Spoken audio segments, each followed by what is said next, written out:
Good morning and a happy Thursday. Welcome to today's episode of Morning Wealth. Three things that we will talk about: warnings from Fed officials, Ant Group's IPO plans, and outflows from high-yield ETFs.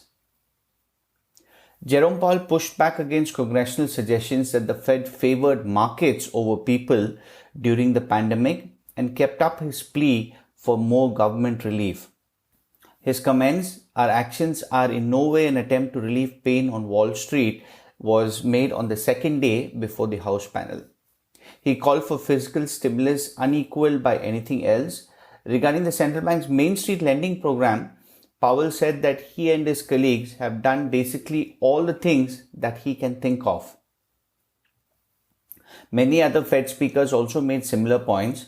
Americans need more government assistance. We are still in a deep hole, is what Vice Chair Richard Clarida said Bloomberg TV. Mester echoed an hour later the same message. Charles Evans said his outlook for 5.5 unemployment by the end of 2021 is premised on substantial fiscal policy support, which is not currently in the cards. Eric Rosengreen was probably the most pessimistic, saying that the second wave of the pandemic and the absence of the congressional action means the most difficult part of the recovery is still ahead of us.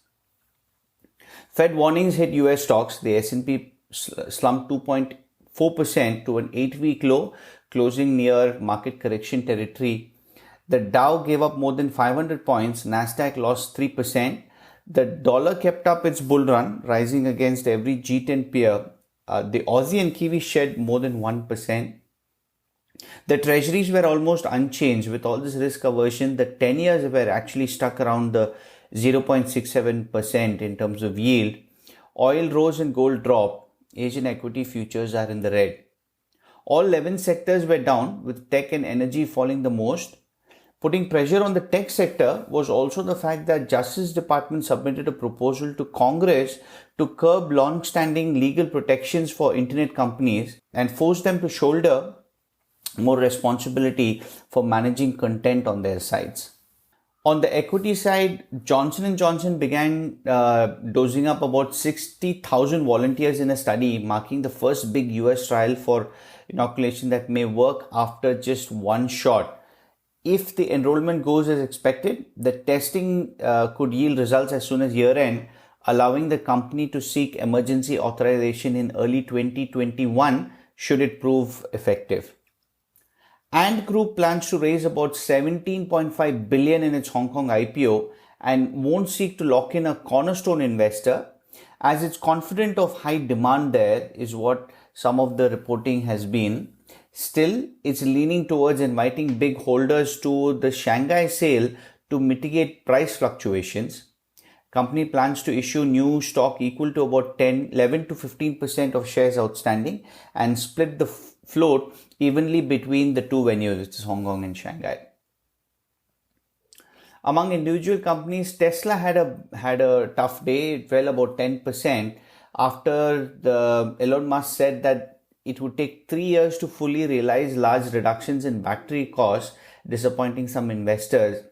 Musk also said that he's targeting to produce about 20 million vehicles a year, but that also came without a precise timeline or budget. On the fixed income side, Gilead launched a $7.25 billion bond sale to help fund its $21 billion takeover of Immunomedics, adding to the recent run of acquisition financing that we have seen in the market. ETF investors continue to yank money out of the riskier high-yield products amid this wide uncertainty and volatility that we have seen in the month of September. State Street's $12 billion SPDR Bloomberg Barclays high-yield bond fund, which is with the name JNK, saw its largest one-day exit since June on Tuesday, losing about $812 million. BlackRock's high-yield corporate bond ETF also saw another $837 million as outflows just one day after the $27 billion fund saw the largest outflows since the coronavirus triggered the sell-off in February. On the FX side, investors continued to sell euros on Wednesday, driving the currency to its weakest level since July. Europe's greatest fear is materializing with the number of coronavirus cases exceeding 5 million. We got a lot of PMI data, and we are beginning to see a slowdown in the recovery, with the sector activity actually slowing across the region.